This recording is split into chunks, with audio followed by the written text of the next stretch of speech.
Jennifer Ballinet here from San Diego, California, and I'm here to repost something that I did about 8 months ago.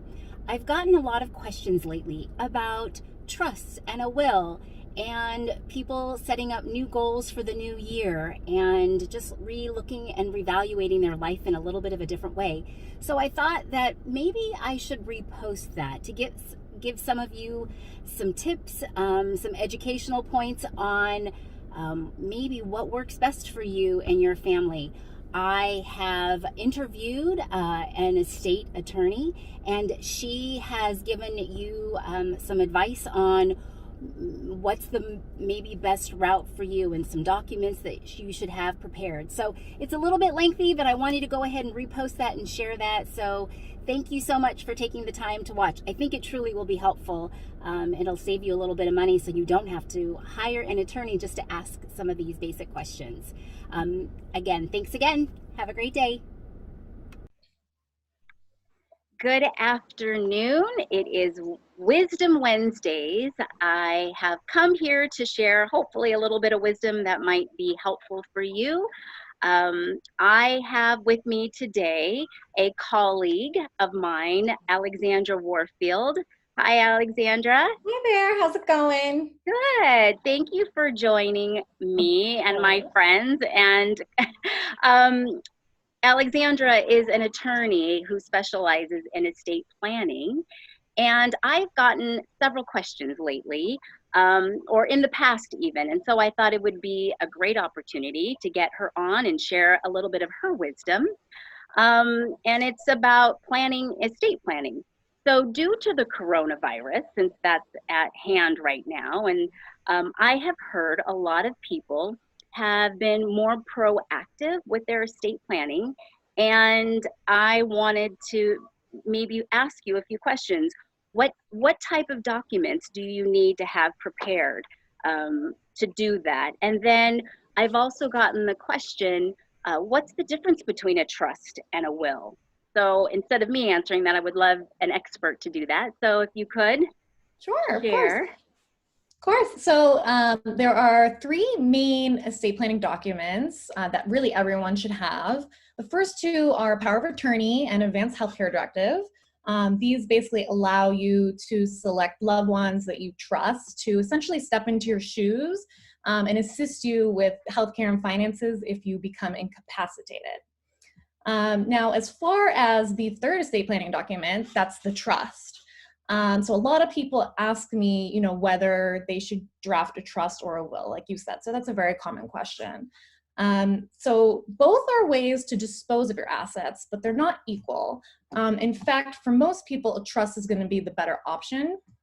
There's a few different reasons for this. So the first reason is privacy. So your will, if you have a will, those are public documents. So those are going to go through the court system. Your finances are going to be disclosed to the court, of course, and anybody could really pull those records.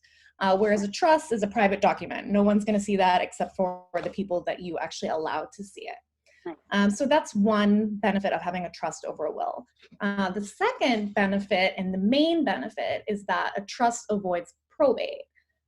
Two reasons you want to avoid probate here in the county of San Diego is time and money. So right now, the probate calendar without coronavirus, should I say, is about 1.5 to 2 years. Wow. So this means that your beneficiaries aren't actually going to receive their inheritance or their distribution from 1.5 to 2 years after you pass away. Wow. Whereas if you have a trust, distribution could be sooner to the 6-month mark, and usually typically is. Wow. The second reason you want to avoid probate is the cost. Probate is very costly. It costs a lot more to go through probate than it does to just get a trust drafted up front. For example, let's say you have an estate worth $500,000 gross in the state of California. Then your fees for probate are going to be about $26,000. Whereas if you get a trust up front, you spend much, much less money, maybe even 1/10 of that price. And you get to keep, let's say, the $26,000 in your estate rather than it going to the probate court. So financially, a big perk to having a trust. Financially, yeah. And the Absolutely. finances, the expense is that just upfront costs, like having an attorney draft that up. Is that correct? Right. Yep. So those are attorney's fees and executor fees. So you're always going to have a person that's going to be named as executor of your will, or even of your will, should I say, and they actually get paid as well. So Nice. it's a big chunk that gets taken out of the estate. Oh, okay. Yeah. Good reason why. Yeah. Thank you. And then as far as, who really needs to avoid probate, aside from the cost fact and the time fact, if you live here in this state of California, the laws really say that if your gross assets are above $150,000, that your estate is going to go through the probate system unless you have a trust. There are some other documents, some other ways that you can avoid probate, but trust really is the main way of doing that and ensuring that all your assets go, where you want them to and in a timely fashion. And really, if you own any real property, any type of property in the state of California, I mean, Jennifer, as a real estate agent, I'm sure you know that, how many houses have you seen in California and you're over 15 years of experience that are worth under, $150,000? Yeah, none. I mean, if maybe a piece of land in National City, I think I sold for under 100. Actually, that wasn't even under 150. So yes, no. Right. And so most people, are going to be subjected to the probate process unless they have a trust drafted. So maybe if you're from a different state, maybe that might be of some sort of a desire, or it might be an option, but not. And there's other reasons why you would want to do a trust and not a will. Yeah. Right. Yep. So the two main reasons I'd say are the privacy and the cost and time that go along with it. Yeah, no, that's really good. Good information. Thank you. One other question is, how do my assets, like I own a home, how do I make sure that becomes a part of my trust? Right. So it really depends on what asset you are transferring into your trust. Like you said, for example, if you own a home, the general way of transferring your home into trust is by drafting a new deed. So anybody who does own a home right now has a deed, whether they know it or not. Yeah. And when you get a trust, the drafting attorney actually helps to draft a new deed, which basically places your home into the name of the trust, therefore protecting it from probate.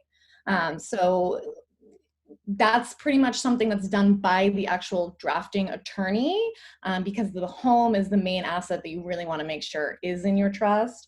And if you buy more property down the line, hopefully using Jennifer as your real estate agent, all that new property is directly deeded into the new trust as well. Wonderful. That's good information. I actually personally have used Alexandra for my trust and was very pleased, and she's very wise. And if you have any questions at all, I know that she would be more than happy. I'll make sure to put her information in our post. But I thank you so much, Alexandra, for taking a few minutes out of your time to share your wisdom, and hopefully I can invite you back to do this again. Great. Thank you very much for having me. All right. Enjoy, and thanks again. We'll see you soon. Thank you. Bye. Bye. Thanks for watching that video. I hope you learned a few things that might be helpful in making the next steps for your estate planning. Alexandra is a great attorney, and I know that she'd be happy to answer any of your questions. Please, if you have any questions or comments, please do so below. Please subscribe to my YouTube channel, and you can check me out at agentjen.com and search for California or San Diego properties. And thanks again for watching. Have a wonderful day.